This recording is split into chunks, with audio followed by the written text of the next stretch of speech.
Salam sejahtera Malaysia, denyut nadi suara rakyat bergema di channel ini. Terima kasih kerana bersama-sama dalam channel ini untuk mendapatkan berita terbaru. Bagi anda yang pertama kali, sila tekan butang subscribe, like dan share. Kita jumpa lagi, bye-bye. Salam sejahtera Malaysia, denyut nadi suara rakyat bergema di channel ini. Rupa-rupanya masih ramai lagi rakyat Malaysia. Rupa-rupanya ramai lagi rakyat Malaysia yang tidak tahu sebenarnya kenapa Daim Zainuddin dalam keadaan masalah besar sekarang ini. Kenapa kekayaan Daim Zainuddin sekarang ini disiasat oleh SPRM. Dan ramai lagi rakyat Malaysia sebenarnya, rupa-rupanya lebih daripada 50% rakyat Malaysia tidak tahu kenapa harta 60 tingkat Menara Ilham milik keluarga bekas Menteri Kewangan Tun Daim Zainuddin disita oleh SPRM. Sampai ramailah buat andaian yang tak munasabah, andaian yang tak logik. Ramailah yang tuduh Anwar, tuduh SPRM sebab tak tahu apa-apa. Rupa-rupanya ini sebab utama bangunan itu disita. Dan notis penyitaan itu sebenarnya telah dibuat pada 18 Disember melalui satu ruang pemberitahuan sebuah portal berita yang ditandatangani oleh Timbalan Pendakwa Raya SPRM Ahmad Akram Garib. SOP-nya sudah betul. Lepas itu ditujukan kepada pendaftar hak milik pejabat pengarah tanah dan galian wilayah persekutuan. Kenapa dia disita? Kerana ini berkaitan dengan satu siasatan yang sedang dilakukan oleh SPRM berkaitan dengan satu transaksi yang sangat luar biasa besar. Bayangkan pada tahun 1997 perkara ini berlaku. Nilai wang pada waktu itu berapa? Dan nilai wang pada waktu sekarang ini berapa? Bezanya. Bayangkan transaksi keuangan. Inilah yang berlaku pada tahun 1997. Berjumlah berapa? 2,3 bilion ringgit. 2,3 bilion ringgit. Ini bukan sedikit. Ini bukan sedikit. Ini besar jumlahnya. Jadi, inilah yang sedang disiasat oleh SPRM berkaitan transaksi korporat, yaitu bernilai 2,3 bilion pada November tahun 1999. Yang membabitkan Renung Berhad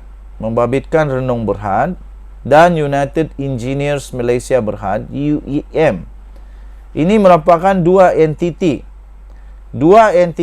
yang sebenarnya rupa-rupanya bila disiasat menurut laporan, dua entiti ini adalah bekas tonggak perniagaan yang dikaitkan dengan UMNO pada ketika parti itu mentadbir negara. Waktu itu siapa bos UMNO?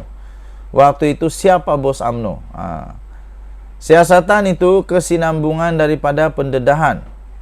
Ini kesinambungan juga daripada pendedahan satu dokumen sulit daripada satu badan yang disebut International Consortium of Investigative Journalists, yaitu berhubung dengan transaksi yang disyaki berlaku di beberapa pusat kewangan luar pesisir. Jadi, susulan daripada itu, SPRM pada bulan Jun yang lalu telah membekukan akaun bank. Akaun bank berjumlah lebih 39 juta ringgit Malaysia. Di antara lain, pada waktu itu disebutkan, antara lain ialah yang membabitkan milik bekas Menteri Kanan, dua ahli perniagaan bergelar Tan Sri dan keluarga mereka. Denyut nadi suara rakyat bergema di channel ini. Jangan lupa tekan butang subscribe, like dan share. Malaysia kita punya, cintai Malaysiaku, kita jaga kita. Bye-bye. Salam sejahtera Malaysia, denyut nadi suara rakyat bergema di channel ini. Ini berita yang paling Mahathir takut, yang paling Tun Daim Zainuddin takut.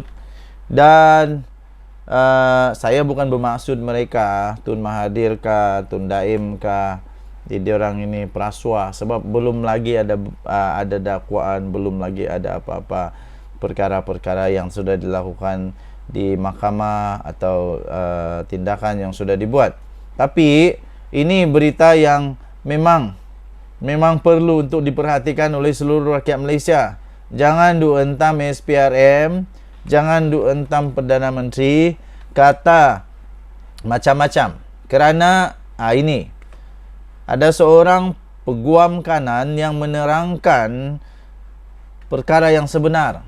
Jadi kalau tak tahu apa-apa undang-undang Malaysia, jangan sok tahu rakyat-rakyat Malaysia yang tiba-tiba jadi peguam jadi-jadian, hakim jadi-jadian, macam-macam jadi-jadian lah.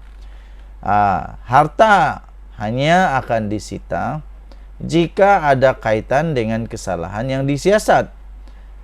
Jadi tuan-tuan dan puan-puan yang dihormati sekalian, ini apa yang dilakukan oleh SPRM tidak salah, betul, dan ini dibuktikan melalui undang-undang. Penyitaan sesuatu aset tidak boleh dilakukan sewenang-wenangnya, sebaliknya perlu melalui proses perundangan. Peguam kanan Jahabardin & Co, iaitu Datuk Seri Dr. Jahabardin Muhammad Yunus berkata, untuk menyita sama ada aset alih atau aset tidak alih, pendakwa raya mestilah berpuas hati berlaku dua perkara. Jadi ingat ini ya tuan-tuan dan puan yang dihormati sekalian, rakyat Malaysia. Sebelum dua perkara ini dipuaskan, tidak boleh dibuat perkara menyita. Jadi untuk rakyat Malaysia yang sama ada pro pembangkang kah, atau atas pagar kah, atau pro kerajaan kah yang tak tahu, ni belajar. Pertama, harta yang hendak disita itu ada berkaitan dengan suatu kesalahan yang disiasat. Jadi SPRM tak akan sita apa-apa kalau benda tu tidak ada kaitan dengan sesuatu yang sedang disiasat. Dan ternyata SPRM sekarang sudah pun mendedahkan bahawa memang ada siasatan ke atas siapa? Daim Zainuddin. Malang sungguh Daim Zainuddin tak bagi kerjasama kepada SPRM apabila SPRM minta supaya dia bekerjasama kepada SPRM. Tapi dia tak bagi kerjasama, jadi kerana perkara itu disiasat, jadi Menara Ilham perlu untuk disita kerana itu ada kaitan dengan kesalahan yang sedang disiasat. Pendakwa mempunyai maklumat. Nombor 2. Nombor 1 masih nombor 1 ya. Pertama, harta yang hendak disiasat itu ada berkaitan dengan suatu kesalahan yang sedang disiasat. Pendakwa mempunyai maklumat untuk mengesyaki secara munasabah bahawa harta tersebut ada kaitan dengan kesalahan yang disiasat. Kedua, sekiranya harta tersebut digunakan sebagai peralatan untuk melakukan sesuatu kesalahan. Katanya kepada Isro Awani pada Jumaat. Mengulas lanjut, Jahabardin berkata, dalam proses penyitaan melibatkan kes-kes Suruhanjaya Pencegahan Rasuah Malaysia SPRM, pendakwa raya pasukan itu perlu mengeluarkan notis kepada pendaftar aset tersebut sebagai pemberitahu bahawa harta tersebut akan disita. Selain itu, di bawah peruntukan undang-undang, notis berkenaan juga perlu disiarkan dalam 2 akhbar tempatan, termasuk sebuah akhbar berbahasa Melayu tambahnya. Menurutnya, perintah penyitaan di bawah SPRM adalah selama 18 bulan. Dan sekiranya dalam tempoh itu tiada berlaku pelucutan harta, maka harta itu akan dipulangkan kepada pendaftar aset terbabit. Dalam tempoh itu katanya, sebarang urusan berkaitan dengan hartanah itu adalah tidak dibenarkan. Pada Khamis lalu, minggu lalu lagi ni, bangunan Menara Ilham di Jalan Binjai. Menara Ilham di Jalan Binjai di sini, iaitu milik keluarga bekas Menteri Kewangan Tun Daim Zainuddin disita oleh SPRM. Notis penyitaan bangunan setinggi 60 tingkat itu bertarikh 18 Disember itu disiarkan melalui ruangan pemberitahuan sebuah portal berita dengan ditandatangani oleh Timbalan Pendakwa Raya SPRM iaitu Ahmad Akram Garim. Ia ditujukan kepada pendaftar hak milik, pejabat pengarah tanah dan galian wilayah persekutuan. Daim sebelum ini dilaporkan antara yang turut disiasat oleh SPRM berkaitan transaksi koprat, berkaitan satu transaksi koprat yang bernilai 2.3 bilion pada November 1997 yang membabitkan Renong Berhad dan United Engineers Malaysia Berhad UEM dua entiti yang juga bekas tonggak perniagaan yang dikaitkan dengan UMNO ketika parti itu mentadbir negara.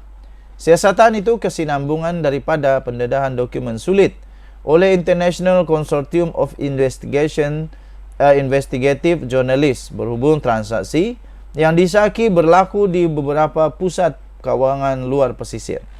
Susulan itu SPRM pada Jun lalu membekukan akaun bank berjumlah lebih 39 juta ringgit Malaysia yang antara lain membabitkan milik bekas Menteri Kanan, 2 ahli perniagaan bergelar Tan Sri dan ahli keluarga mereka. Denyut nadi suara rakyat bergema di channel ini. Denyut, kita jumpa lagi. Bye-bye.